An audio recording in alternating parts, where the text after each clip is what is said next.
በቃ ተይው፣ ህፃን ስለሆነ ደብቅ።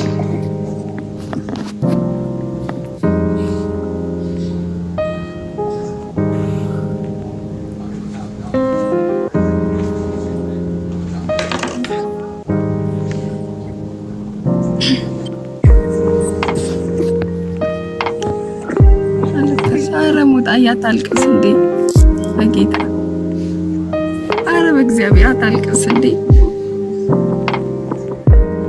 ይፈጠራል አንዳንዴ የሰው ልጅ በህይወት ሲኖር ያሳዝናል።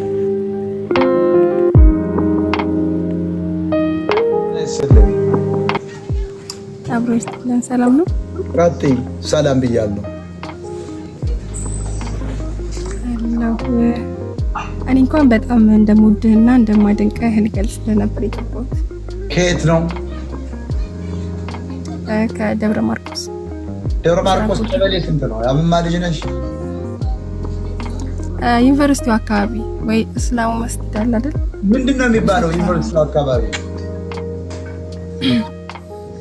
ዩኒቨርሲቲው አካባቢ ማን ነው የሚባለው አካባቢ? ውሰታም ይባላል። ያው እንትን ስለ ወንዝ ስለሚያቋርጠው ውሰታም ይባላል። አሳውስ ውሰታ ይባላል። እዛ አካባቢ እዚያ ነው የምትኖረው? እና አሁን ላይ የምኖረው ግን አዲስ አበባ ነው። አዲስ አበባ ነው። እዚያ ነው የተወለድሽው? እዛ ነው የተወለድኩት። አዲስ አበባ። ስራ ትሰሪያለሽ? ስራ ሰራ ነበር። የሀበሻ ልብስ ጥልፍ ምናምን ነው የምሰራውና አሁን ላይ ወልጄ ስራ አልጀመርኩም ገና። የመጀመሪያ ልጅሽ ነው? የመጀመሪያ ልጅ ነው። ስንት ወሮ ነው? አመቱ ነው ገና አመቱ ነው። ወንድ ልጅ ነው? ወንድ ልጅ ነው። ሰላም። ቆንጆ አማራ፣ የጎጃም አማራ ነሽ። ባልሽ አብሮ ነው የሚኖረው? ባልሽ አብሮ ነው የሚኖረው? አይ ከባሌ ጋር እንኳን ተለያይቻለሁ። ምን ነው? እሱ ነው ያንቺ ጥፋት ነው?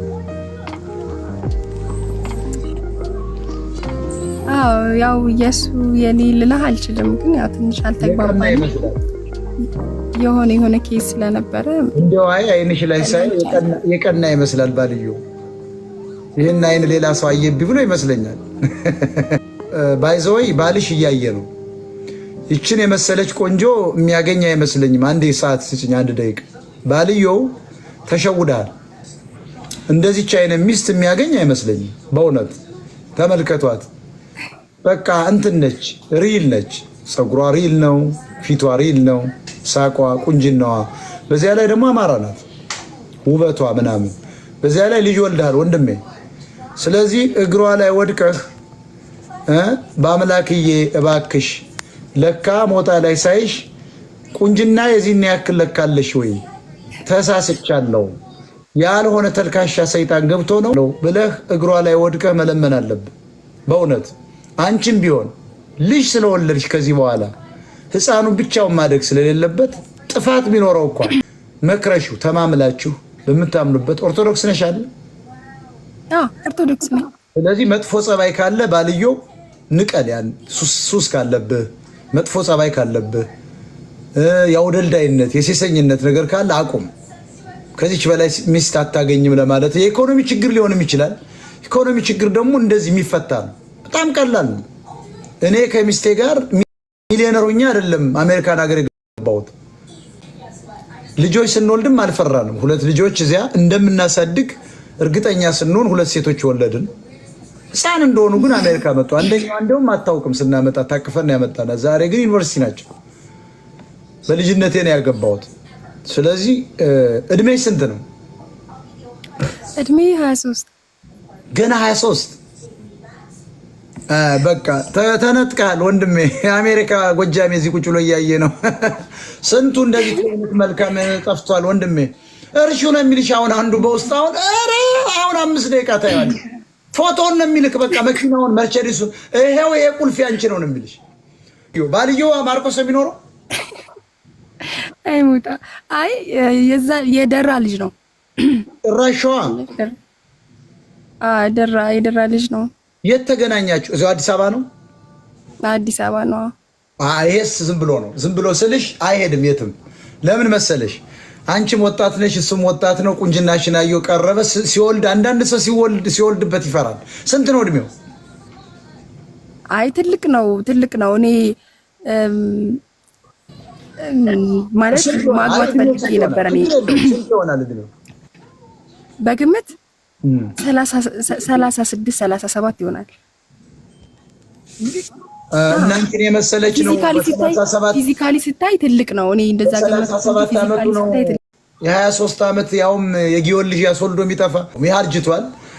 ቀጣይም ይሄ እንደው ሁለተኛው የሚገርም ነገር እኮ ሌላ ስሚ፣ ይሄ ዳይፐር ቀያሪ እናደርገዋለን። አሁን አንቺን ዳያስፖራ እናጋባችና ዳይፐር ቀያሪ ነው የማደርገው ወደ አሜሪካን ጥጭ ቀጥይስ ሀሳባለሽ ቀጥይ። ሰላም ጋይስ፣ ታብታብ አልኮ ፕሮሼር አድርጉት። በጣም ጥሩ ጨዋታ እየመጣን ቀጥይ እስኪ በአምላክ። የሚገርም ነገር እኮ የኢኮኖሚ ምናምን ያልከው አይደለም የሚያጋጭው። ሰው እኮ ይቸገራል፣ ያጣል። ከሰራ ደግሞ መለወጥ መቀየር ይችላል ብዬ ማምን ሰው ነኝ። ይበቅልኝ። እኔ ምንም ነገር እንትን ሳልል ገንዘብ ያለው ሰው ሀብታም ምናምን አልልም፣ አልወድም። ሲጀመርም መቀበል አልወድም። ብዙ በራሴ ነው እዚህም ድረስ የደረስኩትኝ ሰው ቤት ስራ በመስራት ምናምን ነውና አንቺን የመሰለች ቆንጆ ነው ሰው ቤት ስራ የሚሰራው። ያው እሰራ ነበረ። ስለዚህ እህታችን በጣም ቆንጆ ናት። ፖለቲከኛ አይደለችም። ልጅ አላት። ተለቅ ያለ በእድሜው አገባች። እድሜውም አልደበራትም። ተወደዋለች። ግን ከዳማል እና በጣም በሚገርም ሁኔታ ውጪ የአረብ ሀገር ያለች ጓደኛ አለችው እና ደግሞ እዚህ ደግሞ ልጅ አለችው። ሚስት ማለት ሚስት አለችው። ልጅ ያለች ልጅ ሶስት ሚስት። አንቺ እንዴት አታለኝ? እኔ ያን እግዚአብሔር አምላክ ጤና ከሰጠኝ ችግር የለውም እሱ። ግን በጣም ታሳዝነኝ ውጪ ያለችው እና አንዳንድ ወንዶች በጣም በቃ ሴትን ይሄ ማታለል እንትን ይመስላቸዋል። ይሄ እንደ ትልቅ ነገር ይቆጥሩታል። ግን ያገኙታል ወደፊት። ሰው የዘራውን ያጭዳል አይደል የሚባለው? ጤፍ ከዘራ ጤፍ፣ ስንዴ ከዘራ ስንዴ። ፎቶ ለኛ ሌሎች እንዳያበላሽ ማለት ነው። ህፃኑ ግን ያው ህፃን ነው። ከየትም ይወለድ ሰው ነው። ሶስት ቤት ተመልከቱ። ሶስት ሚስት። እቺ ደግሞ 23 ዓመቷን አስወልዶ ያውን ሰው ቤት እየሰራች መሻሻል የምትፈልግልሽ በእድሜው ሳይደብራት አስወልዶ ካዳት ማለት ነው። ከፍ ያለ ሲባል ይለ ማሰብ ይችላል፣ ማገናዘብ ይችላል። በላይፉ ብዙ ነገሮችን አይቷልና አሁን ላይ ሲሪየስ የሆነ ነገር ይጀምራል ብለህ ነው የምታስበው። ማለት ህፃን ሲሆን ቦጠጤ ምናምን ሲሆኑ ምናምን ገና እንትን አላሉም ትዳር ላይ እንትን አይሉም ብለህ ታስባለህ። ማለት ቁም ነገር የላቸውም ትላለና በእድሜ ገፋ ያለ ሰው ሲሆን ግን አስተሳሰቡም አሪፍ ነው፣ እኔንም ይመክረኛል፣ ወደ ጥሩ ቦታ ይወስደኛል ብለህ ነው የምታስበው።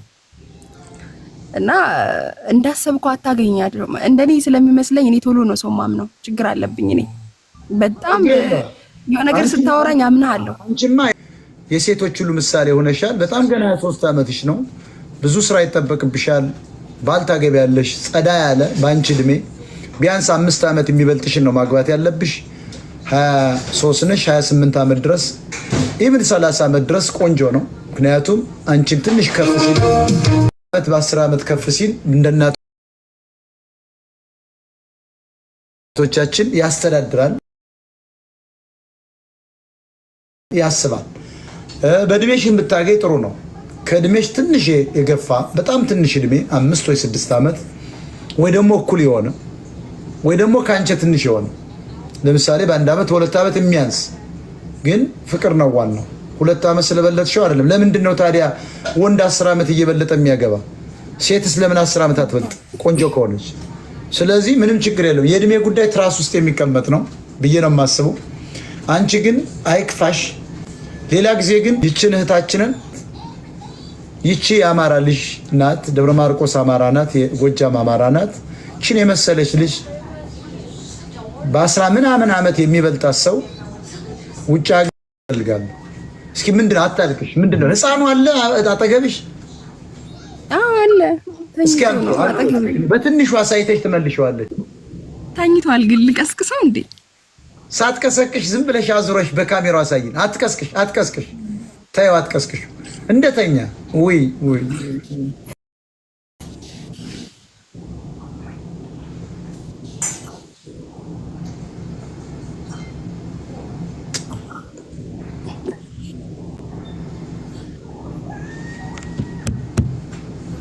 በቃ ተይው፣ ህፃን ስለሆነ ደብቅ።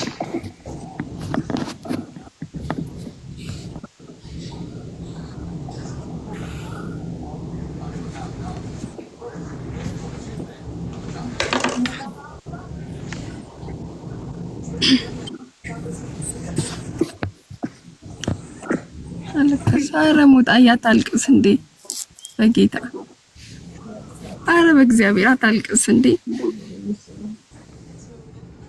ይፈጠራል አንዳንዴ የሰው ልጅ በህይወቱ ሲኖር ያሳዝናል። እኔ ሰው ጭካኔው ሚስት አለው ችግር የለውም መሄድ እኮ ግን መካድ ምን አመጣው? ልጁን መካድ ማለት የለበትም። ለልጅ እኮ ማንም ሰው ደግሞ ሌላ ሴት ሲይዝ ደግሞ የኔ ልጅም ይክዳል። ይሄ እኮ የለመደ ነው በቃ ታውቃለህ።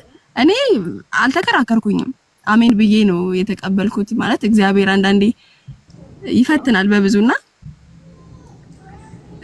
አሜን ብዬ ነው የተቀበልኩት።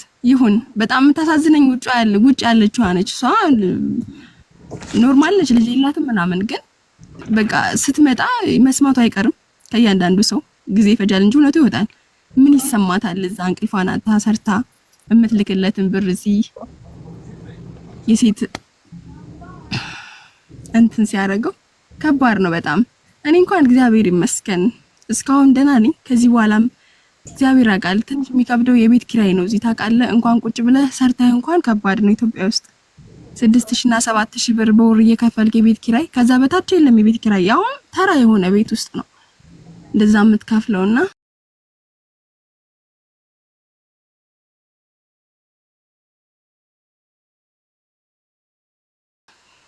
ከልጅ ጋር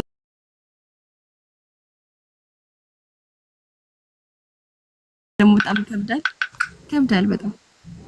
እኔ ልጁን ሰው እንዲያየው አልፈልግም ነበር፣ ግን አማራው በተለይ ክርስቲያኑ ሙስሊሙ አዛኝ ነው እና ህፃኑን ስት ይሄ ህፃን የኔ ቢሆን ብዬ አስቡ፣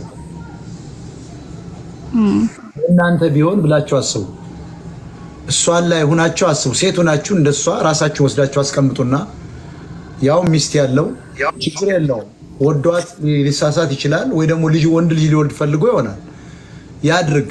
እድሜው ትልቅ ነው። ውጭ ሀገር ሌላ አማራ አሰስቷል። አንድ አገር ውስጥ ደግሞ ሚስትና ልጆች አሉት። ይሄን ሁሉ ለዚች ወጣት ደግሞ 23 ዓመት አልነገራትም። ግን የሚያምረው ልጁን አይታችሁታል። በጣም ነው የሚያምረው። አሁን ለዚህ ህፃን ያልሆን ለዚች ሴት ያልሆን እውነት ኢትዮጵያዊ ነው። ትዕግስት ተስፋዬ የልጄ ስም ነው በአምላክ ነው። የልጄንም የአባቱን ስም በእኔ አባት ነው ያደረኩት። በአምላክ ተስፋዬ ነው የምለውና የልጄ ስም ነው በአምላክ። መውለድ ብቻ እኮ አባት አያስብልም እኮ። አባትነት እኮ ብዙ የሚጠበቅ ነገር አለ እኮ። ምን ብዬ በሱ ስም ላስጠራ? የ31 ዓመት ሰው አግኝቻለሁ፣ ይፋ አረጋለሁ። 2 ልጆች፣ አንድ ፍስሐ የሚባል አንድ እስራኤል የሚባል በአንድ ወር እና በ3 ወራቸው ተጥለው አዲስ አበባ የተጥሎ ፖሊስ ያገኛቸው በ1987 ይመስለኛል። ከባለቤቴ ጋር መጽሐፍ ልገዛ ገብቼ ይሄው መጽሐፉን ላሳያችሁ።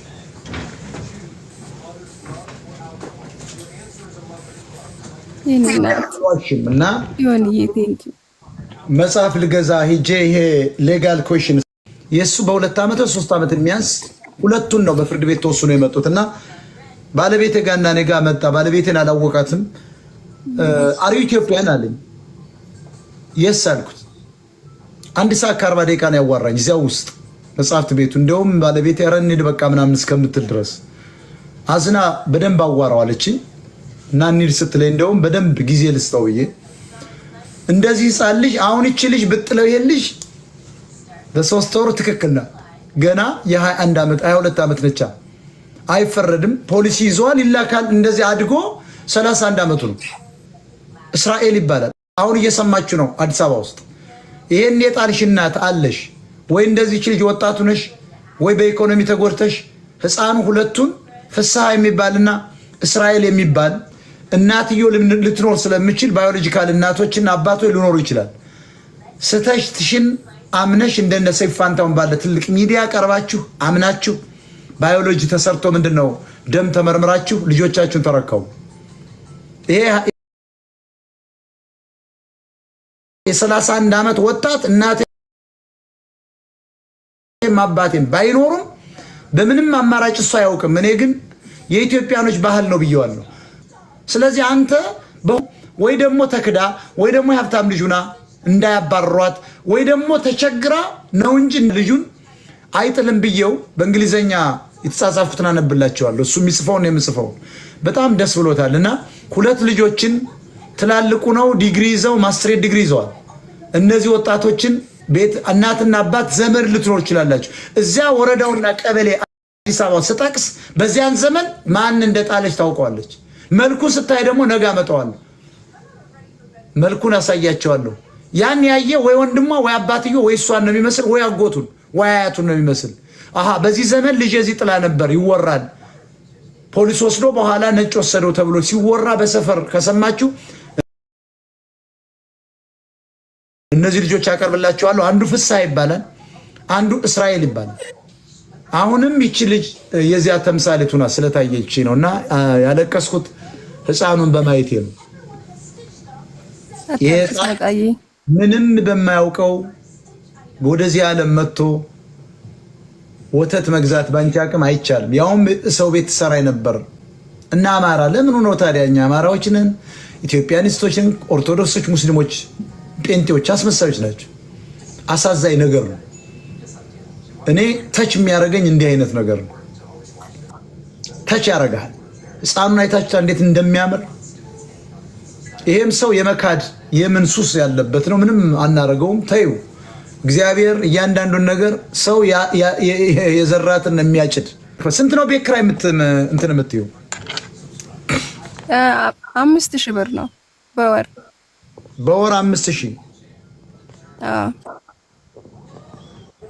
የልጅሽ ወተት አሁን በወር ስንት ታዋጫለሽ? በወር እኔ ጡት ስለማላጠባ ወተት ነው የሚጠቀመውና ወተት የሚጠቀመው ደግሞ አንድ ወር 2000 አንዳንድ ሊትር አንዳንድ ሊትር በየወሩ ስታመጣልኝ 2000። እዚህ ወተት ጥሩ ወተት በቀን ምን ያህል በወር ምን ያህል ታዋጫለሽ ብለሽ በደንብ አንቺ የምታዋጩን ሳይሆን ልጁ የሚያስፈልገው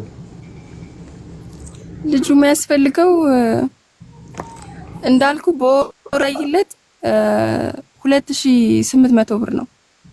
3000 ብር ነው ያዘው ለወጥ። እሺ ዳይፐር ደግሞ በሳምንት 470 አሁን እንኳን 480 ገብቷል በሳምንት። የሳምንቱ አንዱ ሙሉ እንትን 480 ብር ነው። በወር ሲሆን ደግሞ ስንት ነበር በወር? 2000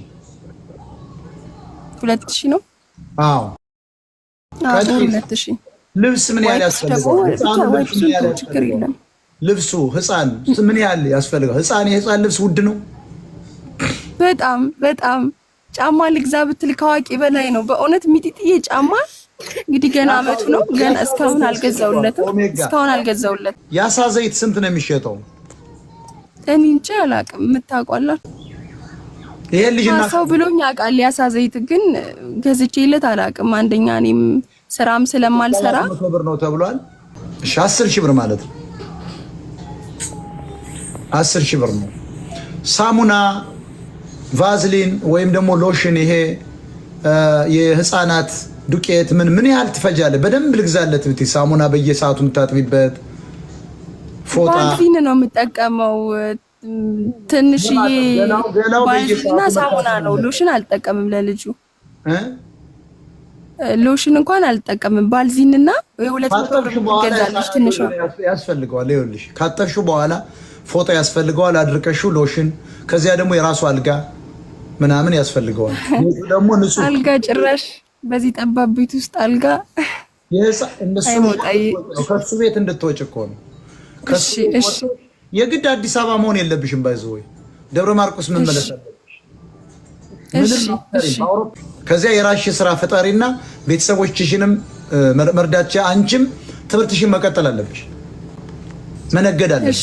አንቺ ግን ሰላም ልትይ ነው የገባሽ። በአጋጣሚ ግን አሁን ይሄን ቁንጅና ይዘሽ ሰው እንዴት ታምራለች ምናምን እያለ ነበር። ግን አንቺ ግን ይሄን ሁሉ ጉድ ይዘሽ ተቀምጠሻል። በጣም ጥሩ። እለቱን አሁን በእለቱ ደግሞ የሆነ ነገር ሰርቼ ራሴን አሻሽላለሁ የምትይበት ነገር ምንድነው? መስራት የምትፈልጊው? እንዳልኩ የሀበሻ ልብስ ነው የምሰራው። ጥልፍ ምናምን ነው የምጠልፈው የነበረና የራሴ ማሽን ቢኖረኝ እና በቃ ይሄንን ስራ ነው መስራት የምፈልገው። ልምድ አለሽ ወይስ ተመረሽ ነው ወይስ ሰው ቤት ለምደሽ ነው? የሀበሻ ልብስ ጥልፉን ለምጀው ቶሎ የመያዝ እንትን አለኝና በሳምንት ውስጥ ነው የለመድኩትኝ ጥልፉን። በዚህ ደረጃ በየቤቱ ብዙ ጉድ አለ። ይሄ ህፃናውን ልጅቷም ወዳ ላመጣቸው ማታሏት ነው። ባልየውም የሆነ ችግር ሊኖርበት ይችላል፣ የማይረባ ሊሆን ይችላል። ግን ህፃኑ ያው በመካከል ላይ አይታችሁታል እንዴት እንደሚያምር። ስንት አመቱ ነው አሁን? 1 አመት ነው የሆነው። 1 አመቱ ነው ገና 1 አመቱ ነው። ዳዲ ማለት ገና ነው፣ መሄድ አይችልምና ገና ህፃን ልጅ ነው። ካልተመገበ እንዴት ሆኖ ዳዴ ይላል ብለሽ ነው? እውነት ነው። የተመጣጠነ ነገር ማግኘት አለበት።